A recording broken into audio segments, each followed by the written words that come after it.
आज है दिनांक 19 जनवरी 2023, दिन गुरुवार। Welcome back to clean news UP. चलिए देखते हैं उत्तर प्रदेश की 25 फटाफट बड़ी खबरों को। इससे पहले आप न्यूज को कहां से देख रहे हैं हमें कमेंट में बताना बिल्कुल ना भूलें। साथ ही हमारे फेसबुक पेज को भी फॉलो करें। फेसबुक पेज का लिंक डिस्क्रिप्शन में दिया गया है। महाकालेश्वर के लिए यूपी से सीधी विमान सेवा की तैयारी। वाराणसी से उड़ान भरेगी इंडिगो। यूपी से एमपी के महाकालेश्वर के लिए सीधी विमान सेवा से पहुंचा जा सकेगा। वाराणसी से इंदौर के लिए नई सीधी उड़ान सेवा प्रारंभ होने जा रही है। इस विमान सेवा के शुरू होने से 2 ज्योतिर्लिंग काशी विश्वनाथ और उज्जैन के महाकालेश्वर धाम के बीच आना जाना आसान हो जाएगा। इंडिगो एयरलाइंस वाराणसी से इंदौर के बीच सीधी उड़ान सेवा प्रारंभ करने की तैयारी कर रही है। इस संबंध में निजी एयरलाइंस के अधिकारियों ने वाराणसी से इंदौर हवाई रूट पर विमान संचालन को लेकर सर्वे का कार्य पूरा कर लिया है। SCR बनाने पर काम शुरू। बाराबंकी में बनेगा विकास प्राधिकरण। आवास विभाग ने राज्य राजधानी क्षेत्र के गठन की दिशा में काम करना शुरू कर दिया है। इसके लिए बाराबंकी में सबसे पहले विकास प्राधिकरण बनाया जाएगा। बाराबंकी SCR का हिस्सा है। प्रमुख सचिव आवास नितिन रमेश गोकर्ण ने बैठक कर मुख्य नगर एवं ग्राम संयोजक अनूप कुमार श्रीवास्तव को विस्तृत प्रस्ताव देने को कहा। मुख्यमंत्री योगी आदित्यनाथ के निर्देश पर राष्ट्रीय राजधानी क्षेत्र की तर्ज पर SCR बनाया जाना है। लखनऊ, उन्नाव, रायबरेली, बाराबंकी, कानपुर नगर और कानपुर देहात जिले इसका हिस्सा होंगे। ग्रेटर नोएडा में होगा 72,000 करोड़ से ज्यादा का निवेश। इन्वेस्टर समिट से पहले MOU फाइनल। उत्तर प्रदेश में अपने उद्योग धंधे लगाने के इच्छुक निवेशकों के लिए ग्रेटर नोएडा सबसे पसंदीदा निवेश स्थल बन गया है। यूपी ग्लोबल इन्वेस्टर समिट से एक माह पहले ग्रेटर नोएडा ने 72,000 करोड़ से ज्यादा के MOU को फाइनल कर दिया है। सबसे ज्यादा 40 MOU बिल्डर श्रेणी में हुए। इसके चलते प्राधिकरण ने 26,000 करोड़ से ज्यादा का निवेश जुटाया। वहीं 22,000 करोड़ से ज्यादा के 23 MOU औद्योगिक श्रेणी में हुए। आगरा एयरपोर्ट पर बढ़ेगी फ्लाइट्स की संख्या। सुप्रीम कोर्ट ने दी मंजूरी। उत्तर प्रदेश के आगरा में खेरिया एयरपोर्ट से फ्लाइट्स की संख्या बढ़ाए जाने की याचिका पर सुप्रीम कोर्ट की त्रिस्तरीय बेंच ने मंजूरी दे दी। इससे पर्यटन उद्योग को पंख लगने की संभावना बढ़ गई। एयरपोर्ट अथॉरिटी ऑफ इंडिया ने फ्लाइट्स की संख्या बढ़ाए जाने के लिए सुप्रीम कोर्ट में याचिका दाखिल की थी। यह आदेश सुप्रीम कोर्ट के जस्टिस संजय किशन कौल, अभय शंकर ओक और JP पारदीवाला ने दिया। खेरिया एयरपोर्ट से फ्लाइट्स की संख्या न बढ़ पाने के कारण सिविल एन्क्लेव का निर्माण भी रुका हुआ था। भारतीय सेना को जल्दी मिलेगी अत्याधुनिक हथियार की पहली खेप। अमेठी में AK-203 राइफल का निर्माण शुरू। उत्तर प्रदेश के अमेठी स्थित कोरबा आयुध फैक्ट्री में AK-203 राइफल्स का निर्माण शुरू हो गया है। इंडियो रशियन ज्वाइंट वेंचर के तहत Indo Russian rifles private limited company इसका निर्माण कर रही है। उम्मीद जताई जा रही है कि अगले कुछ ही महीनों में राइफल की पहली खेप भारतीय सेना को मिल जाएगी। प्रधानमंत्री नरेंद्र मोदी ने 3 मार्च 2019 को अमेठी के सम्राट मैदान से AK-203 फैक्ट्री का शिलान्यास किया था। चौधरी चरण सिंह विश्वविद्यालय की नई पहल। जरूरतमंदों का पेट भरेगा हॉस्टल से बचा खाना। चौधरी चरण सिंह विश्वविद्यालय कैंपस के 8 हॉस्टल में छात्र छात्राओं के लिए बना खाना अब जरूरतमंदों का पेट भी भरेगा। इसके अलावा बचा खाना प्रयोग करने लायक नहीं है तो इसे गौशाला में भेजा जाएगा। विश्वविद्यालय की ये पहल नजीर बन सकती है। विद्यार्थियों को खाने का महत्व बताते हुए खाना बर्बाद न होने देने के लिए जागरूक किया जाएगा। चौधरी चरण सिंह विश्वविद्यालय की वेबसाइट के रिकॉर्ड के अनुसार कैंपस में 8 हॉस्टल हैं। इन सभी में 1500 से अधिक विद्यार्थी। सभी में मेस सुविधा है। हॉस्टल में खाने को लेकर 2 तरह की दिक्कतें हैं।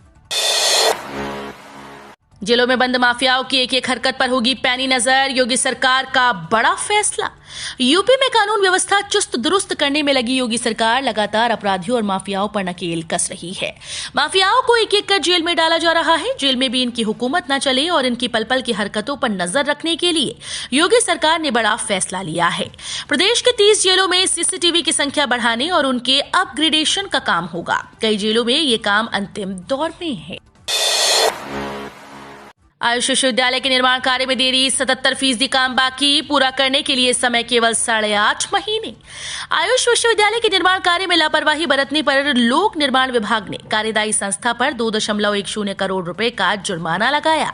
इसके बाद निर्माण कार्य में तेजी आने का दावा किया जा रहा है, लेकिन कार्य समय पर पूरा नहीं हो पाएगा। कारण विश्वविद्यालय का निर्माण 23% ही हो पाया है, यानी 77% कार्य बाकी है, जबकि इसी साल सितंबर यानी 8.5 माह में इसे बनकर तैयार करना है। दोनों पालियों की परीक्षा निरस्त, सर्वर खराब होने से नहीं हुआ पेपर, परीक्षार्थियों ने जाम किया हाईवे। आगरा में सीटेट परीक्षा देने आए परीक्षार्थियों ने सर्वर खराब होने से हंगामा शुरू कर दिया। उनका ये हंगामा इतना बढ़ गया कि वो हाईवे पर आ गए। इससे कई किलोमीटर लंबा जाम लग गया। सूचना पर पुलिस मौके पर पहुंची और छात्रों को समझाने का प्रयास करती रही। परीक्षा समन्वयक ने बताया कि इस सेंटर की दोनों पालियों की परीक्षा रद्द कर दी गई है। इसमें सेंटर में पंजीकृत अभ्यर्थियों की परीक्षा बाद में कराई जाएगी। G20 शिखर सम्मेलन 13 से 15 फरवरी तक होगा कार्यक्रम। 21 जनवरी को मैराथन दौड़। राजधानी लखनऊ में 13 से 15 फरवरी तक होने वाले G20 शिखर सम्मेलन की तैयारियों को लेकर लखनऊ के जिलाधिकारी सूर्यपाल गंगवार ने कलेक्ट्रेट सभागार में प्रेस कॉन्फ्रेंस को संबोधित किया। इस मौके पर उन्होंने कहा कि यह हमारे लिए गर्व की बात है। सम्मेलन के प्रचार प्रसार के लिए 21 जनवरी को मैराथन दौड़ का आयोजन किया जाएगा। 2022-23 में 276 विदेशी छात्रों ने लिया प्रवेश। 5 साल के मुकाबले पिछले साल बढ़ा आंकड़ा। बीएचयू में प्रवेश लेने वाले अंतर्राष्ट्रीय विद्यार्थियों की संख्या सत्र 2022-23 में बढ़ी है। पिछले साल 276 छात्रों ने अलग अलग पाठ्यक्रमों में दाखिला लिया। 83 छात्रों ने स्कॉलरशिप श्रेणी में प्रवेश लिया, जबकि 193 का दाखिला स्व-वित्त पोषित श्रेणी में हुआ। स्नातक, स्नातकोत्तर, प्रमाण पत्र और डिप्लोमा पाठ्यक्रमों में 551 छात्र शिक्षा ग्रहण कर रहे हैं। साल दर साल विदेशी छात्रों के लिए सुविधाएं बढ़ती जा रही हैं। पीएचयू ने विदेशी छात्रों को 72,000 रुपए की वार्षिक छात्रवृत्ति देने की नई योजना शुरू की है। प्रयोगात्मक परीक्षा की होगी कंट्रोल रूम से निगरानी। सेक्टर में बांटे जाएंगे विद्यालय। यूपी बोर्ड परीक्षा 2023 इंटरमीडिएट की प्रयोगात्मक परीक्षाएं 21 जनवरी से शुरू हो रही हैं। परीक्षाओं की निगरानी केंद्रीय कंट्रोल रूम से की जाएगी। इसके लिए विद्यालय बांटे जाएंगे और हर सेक्टर में एक मजिस्ट्रेट की तैनाती होगी। जिला विद्यालय निरीक्षक डीएम के सहयोग से सेक्टर मजिस्ट्रेट की नियुक्ति करेंगे। इस संबंध में यूपी बोर्ड सचिव दिव्यकांत शुक्ल ने क्षेत्रीय कार्यालय के अपर सचिवों को पत्र लिखा है। इसमें बताया गया कि नकल विहीन, निष्पक्ष और शांतिपूर्ण तरीके से परीक्षा कराने के लिए वेबकास्टिंग के द्वारा कंट्रोल रूम के माध्यम से ऑनलाइन मॉनिटरिंग की जाएगी। रिहैबिलिटेशन सेंटर में इलाज के साथ मिलेंगी कई सुविधाएं। स्पोर्ट्स इंजरी समेत इनका होगा इलाज। बीएचयू ट्रॉमा सेंटर में खुलने वाले देश के पहले advance care and rehabilitation centre में इलाज के साथ शिक्षा और शोध की भी सुविधा होगी। इस तरह सेंटर का लाभ मरीजों के साथ ही चिकित्सकों को भी मिलेगा। स्वास्थ्य मंत्रालय को ट्रॉमा सेंटर की ओर से रिहैबिलिटेशन सेंटर के लिए कुल 200 करोड़ का प्रस्ताव तैयार कराया गया है। इसमें 200 बेड का सुपर स्पेशलिटी भवन भी बनेगा। खास बात यह है कि यहाँ इलाज के साथ पठन पाठन के साथ शोध और मूल्यांकन की सुविधा रहेगी। श्री कृष्ण जन्मस्थान ईदगाह प्रकरण सुन्नी सेंट्रल बोर्ड 30 को कोर्ट में देगा जवाब। वकील को सौंपे गए कागजात। मथुरा में श्री कृष्ण जन्मभूमि की 13.37 एकड़ जमीन पर दावा करने वाले मनीष यादव के अधिवक्ता सुरजीत यादव ने सुन्नी सेंट्रल वक्फ बोर्ड के अधिवक्ता जीपी निगम को केस से संबंधित कागजात सौंप दिए हैं। कागजातों पर वो 30 जनवरी को अपनी आपत्ति दाखिल करेंगे। इससे पूर्व मनीष यादव पक्ष आदेश 7 नियम 11 पर अपनी बहस पूरी कर चुका है। जन्मस्थान के निकट बनी ईदगाह को अतिक्रमण बताते हुए पक्षकार मनीष यादव ने अदालत में 13.37 एकड़ जमीन पर दावा किया और ईदगाह को हटाने की मांग की है। राज्य सरकार ने पुरानी पेंशन योजना को लेकर जारी किया बड़ा अपडेट। सभी सरकारी कर्मचारी जो नई पेंशन योजना का हिस्सा हैं, उन्हें पुरानी पेंशन योजना का फायदा मिलेगा। हालांकि अभी सरकार की तरफ से नोटिफिकेशन जारी होने में कुछ समय और लगेगा। सरकार की तरफ से लिए गए इस फैसले का फायदा प्रदेश के करीब 1.36 लाख कर्मचारियों को मिलेगा। चुनावी वादे के अनुसार कांग्रेस सरकार ने मंत्रिमंडल की पहली बैठक में पुरानी पेंशन योजना बहाल करने की मंजूरी दी। कैमरे के सामने बदमाश के आते ही पुलिस को आएगा अलर्ट। कानपुर आईआईटी ने तैयार किया सॉफ्टवेयर की मदद से सीसीटीवी कैमरों का इस्तेमाल कर बदमाशों की पहचान पुलिस करेगी। इसके लिए कानपुर आईआईटी ने एक सॉफ्टवेयर तैयार किया है। आईआईटी के कंप्यूटर साइंस विभाग ने एक सॉफ्टवेयर तैयार किया है। गोरखपुर में ऑपरेशन त्रिनेत्र के तहत लगाए गए कैमरों को सॉफ्टवेयर से जोड़ा जाएगा। कंप्यूटर में फीड बदमाशों का चेहरा कैमरे के सामने आते ही पुलिस को अलर्ट मैसेज आएगा। इसे लेकर एडीजे जोन अखिल कुमार ने वीडियो कॉन्फ्रेंसिंग के जरिए कानपुर के एक्सपर्ट से बातचीत की। सपा ने देश की विधान परिषद चुनाव की तैयारी। प्रदेश अध्यक्ष ने संभाली कमान।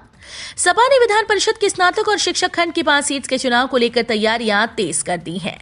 चुनाव वाले प्रमुख जिलों की कमान खुद प्रदेश अध्यक्ष नरेश उत्तम पटेल ने संभाली। अन्य जिलों में दूसरे वरिष्ठ नेताओं को भेजा जा रहा है।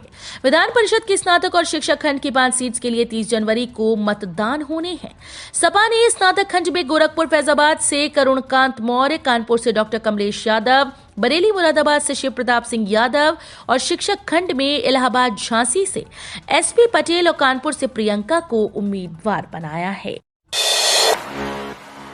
भाजपा प्रदेश कार्यकारिणी की बैठक 22 जनवरी को पेश की जाएगी। 2024 के लिए संगठन की कार्य योजना। भाजपा की प्रदेश कार्यकारिणी की बैठक 22 जनवरी को राजधानी में इंदिरा गांधी प्रतिष्ठान में होगी।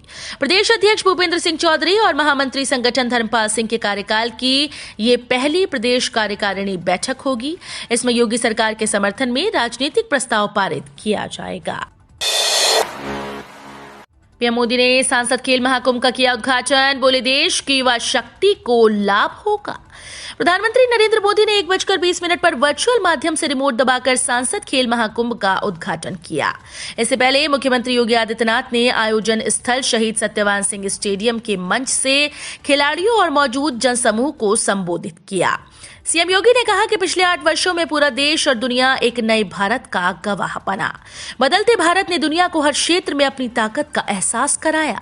पूरा विश्व स्वीकार करता है कि ये पीएम मोदी के कारण ही भारत ने दुनिया का नेतृत्व करने की क्षमता हासिल की है। आ गया नियम, अब बाइक स्कूटर का कटेगा 20,000 का चालान, रहे सावधान। अगर आप दिल्ली मेरठ एक्सप्रेसवे पर बाइक या स्कूटर से यात्रा करने वाले हैं तो ऐसी गलती ना करें, क्योंकि अगर आप स्कूटर या बाइक लेकर दिल्ली मेरठ एक्सप्रेसवे पर गए तो आपका भारी चालान कट सकता है। दिल्ली मेरठ एक्सप्रेसवे पर बाइक या स्कूटर चलाने वालों का 20,000 रुपए का चालान काटा जा रहा है। सिर्फ इतना ही नहीं, तिपहिया वाहनों का भी चालान काटा जा रहा है। इसके लिए जुर्माना 20,000 रुपए ही है। दरअसल दिल्ली मेरठ एक्सप्रेसवे पर 2 पहिया और तिपहिया वाहनों पर प्रतिबंध है। पसमानदा और बोहरा मुस्लिमों को जोड़ने से बीजेपी को कितना फायदा, जाने पीएम मोदी की अपील के मायने।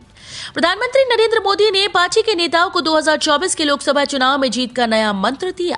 प्रधानमंत्री भाजपा की राष्ट्रीय कार्यकारिणी में बोल रहे थे। उन्होंने भाजपा कार्यकर्ताओं और नेताओं को पसमानदा और बोहरा मुसलमानों को पार्टी से जोड़ने के लिए कहा। इसके लिए नेताओं को नसीहत भी दी गई।